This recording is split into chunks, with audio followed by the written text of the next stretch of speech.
This is the Impulsive Thinker Podcast, a show for high-achieving ADHD entrepreneurs. Together, we will inform and educate you about how to improve your self-awareness while developing systems, routines, and habits for conquering the entrepreneurial world. Here is your host, Andre Brisson. Hey there. I hope you enjoyed discussion number 2 with Terry Tucker from Motivational Check LLC. He talked about the 4 truths that he developed with time based on his personal experiences and obstacles and challenges, especially with his rare form of melanoma cancer diagnosis and other things in life.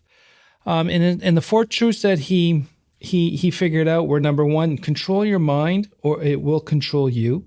Truth number 2, embrace pain and difficulty we all experience in life and use it to make you a stronger and more resilient individual. Truth number 3, what you leave behind is what you weave in the hearts of other people. And truth number 4 is as long as you don't quit, you can never be defeated. So this week we actually talked about truths number 3 and number 4 because we didn't have enough time in the previous episode to do that. We did number 1 and 2. But what I really liked here is that story about Mr. Rogers, that guy we all were raised on, the friendly neighborhood type of deal. But that little note he found that they found in their wallet after he passed away is that life is for service. And I think it's very important that even with our customers, we're servicing them. And I think the most successful entrepreneurs are the one that actually has a service that services other people and not only services them. And I think we get a bigger return on that kind of things if we put everyone else number 1. And I really enjoyed that one. And just the phenomenal, like him when he said, the one true thing in life is that everyone's going to die. And yet there's a lot of people that don't live. And that really hit me to a certain extent because when I started my first engineering company, it was head down, ass up, all in and go, go, go. And I actually ended up hyper-focusing on my career, my first 15 years of my career, and that's all I did. And I didn't realize with my undiagnosed ADHD, I was hyper-focusing on my career. And that had a lot of negative effects, and I did not live. Now I'm actually trying to live more, work less. My companies are building my companies to a point where I can actually do this, take more time off, do the things I enjoy, the podcast, helping other high-achieving ADHD entrepreneurs, spending more time with my kids that I never really did in the early days because that's all I did was work. In my mind, and it was true, I believed that I was doing it for them. So if I can just do a little more now, I'll have more time later on. But, based on Terry's story, you know what?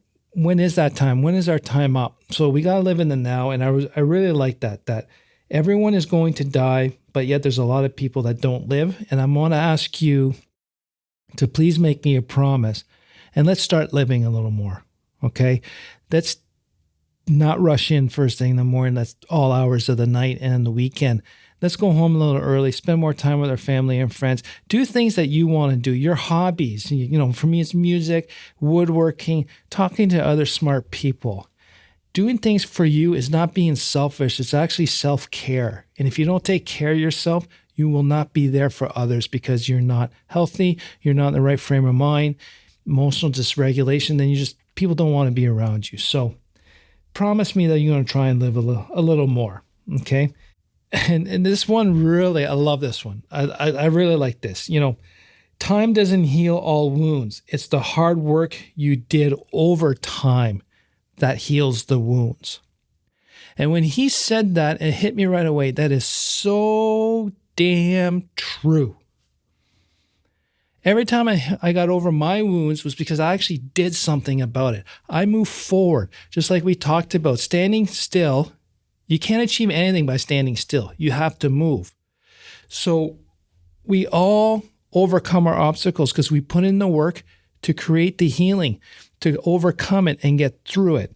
And I really like that comment about it's the hard work that we did over time that healed the wounds, not just time itself. So the people that just were sitting there, and like I just talked about last week, where suffering is optional, people are making the decision to stay in suffering and wait for time to do it. But a lot of the common thing about this conversation that never hit me till now is life doesn't happen to us. We make life happen. It's because of what we do and what we decide not to do, not to suffer, not to wait for others, not to wait for things to be handed to us. We have to earn it and we work hard to do it. So, life doesn't happen for us. We make life happen. And I like that little, that rephrasing there, because everything that's happened to me, you know what? It's because of my hard work and my effort. Yes, there's a few things that drops in my lap.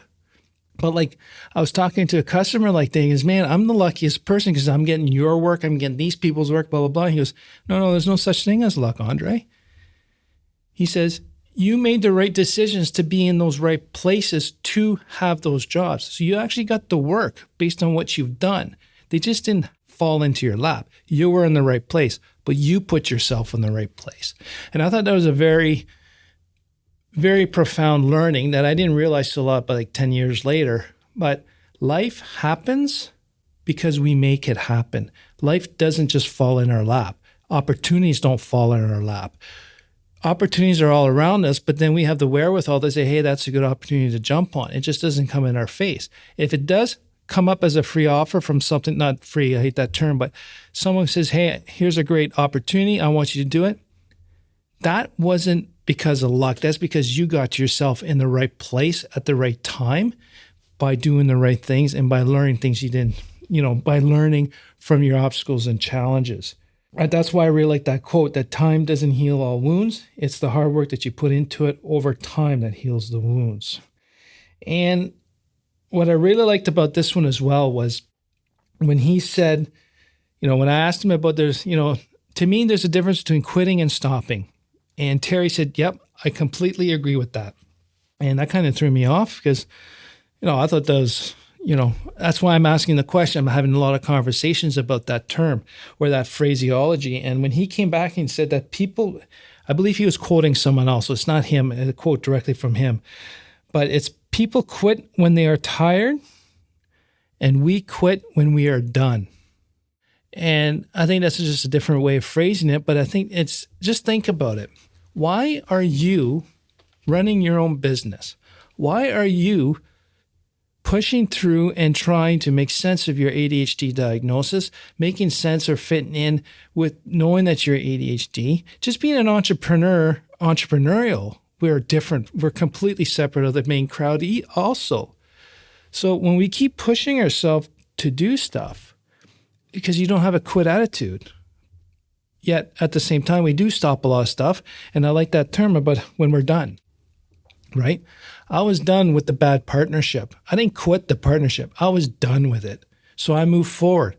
I left them and I moved on and restarted Objective Engineering. I was done working for my first job. The partners there did not want to grow. So I was done. I didn't quit them. They didn't quit me. It was just, we were done. The relationship was done. I wanted to do different things. So I moved on. I've been accused of quitting, but actually in those cases, I was done. Because if you look at it, people quit when they're tired and they don't want to do something else. And I like that because it's true. People don't want to try. We try again, we keep going. It's a stubborn thing that we have, but we keep going until we're done. And where it is on done is we could be extremely tired. We probably should have stopped a long time ago, but there's just that push, internal push that we got to get it done. And for me, with my diagnosis, the push that I had in the past to not quit and keep going was because I had to prove something to others. People said I couldn't do it. Therefore, I'm going to prove them wrong. I was doing things not normal. Therefore, I'm going to show the way I'm doing it will work. But once I got the diagnosis, understood how everything worked in my brain, now my push is to do things I want to do. And I'm not going to quit that because I'm not done. And it's okay if people don't agree with me or don't like it. But in the end, I'll stop when I think it's done, not when other people do.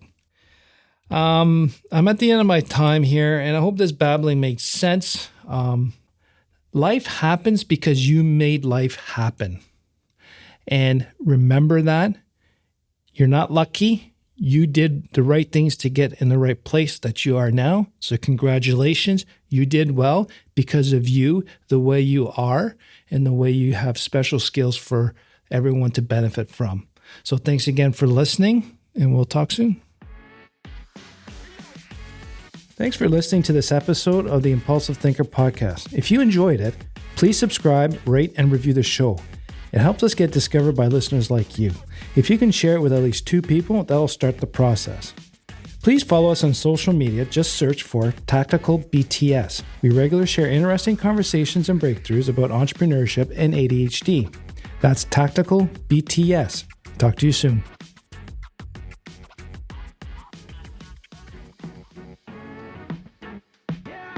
Thank you for listening to the Impulsive Thinker podcast. If you have a question, comment, or suggestion for the show, please visit theimpulsivethinker.com. The Impulsive Thinker podcast is produced by Tactical Breakthroughs and hosted by Andre Brisson. Remember, ADHD is only a part of you, not all of you.